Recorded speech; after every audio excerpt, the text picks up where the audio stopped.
coffees are really fresh, they release carbon dioxide for the first 96 hours after they're roasted. So they tend to kind of foam up and get gassy when you're brewing them, as soon as the hot water hits them. So we got to keep these in order so we know what we're drinking. I've written on the bottom of the cup what they are.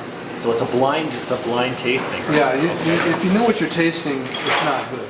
I mean, like if I'm tasting 10 Colombias next to each other, and I've been to somebody's farm and I got to know them, I got to know their wife, they made me dinner, I'm going to be biased. You know, those people are nice people. I want to, and without knowing it, I'm going to be affected by that relationship. And subliminally, and I want to make sure before I make any decisions that I'm really judging what I'm tasting based on its merits alone. And it's still very subjective, but like when I taste in the morning, this tells you a lot about a coffee. The aroma right after right as you're brewing it. But when I taste coffees, I usually taste them 3 times. I taste them, one day, and then if I'm in a bad mood, it's going to affect how I think coffees are tasting, And so I try to taste them at a couple different times during the day and on a couple different days of the week, so that I get. This is a lot lighter and cleaner than the last one you smelled. Yeah. More delicate. I actually can identify that. I've tasted it myself. This one has a different aroma too.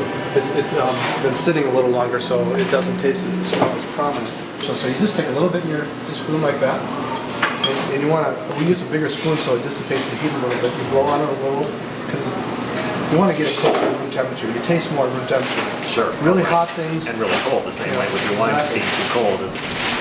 Hot disguises a lot. Covers a multitude of sins. You kind of slip it in. So there's a brightness in that, a little bit of acidity that you taste in there, and it kind of dissipates fairly quickly. It doesn't linger in your mouth. One thing I noticed on Tuesday when I had that first cup was it seemed to linger on the back of the tongue for a long time. Mm-hmm. What would that characteristic be? Would you probably? Well, that's what I would call a full-bodied coffee. A coffee that coats your tongue and lingers. There's light-bodied coffees that are quaffable, drinkable. They have great aromas. They enter your mouth with a lot of promise, and as soon as you swallow, they're gone. And there's nothing wrong with that. It's a style. And then there's other coffees that are big and syrupy, and even after you swallow, the aromas linger. I'm not having that same experience with this, even straightforward. So. Mm-hmm.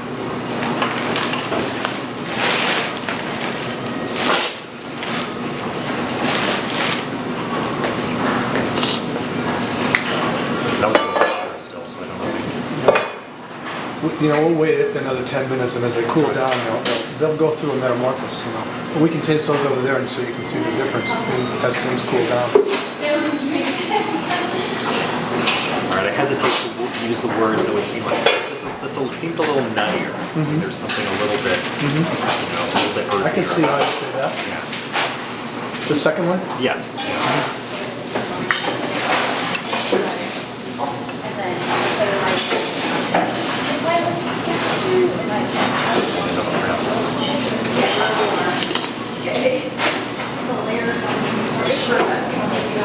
I think that, like this one, is not. That's definitely. It doesn't linger. It's not having the same. It feels much almost sweeter. Mm-hmm. A little bit more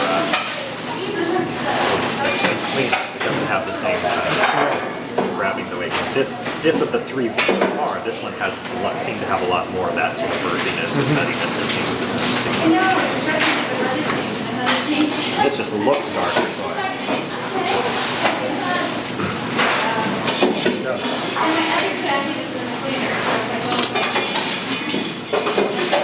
oh yeah, that one's got a little bit more punch to it. I can definitely feel that kind of sticking around. Overwhelming your mouth.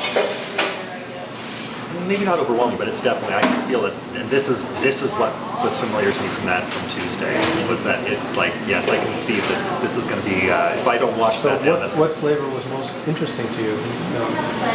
This seemed to be a little bit more, complex, the second one.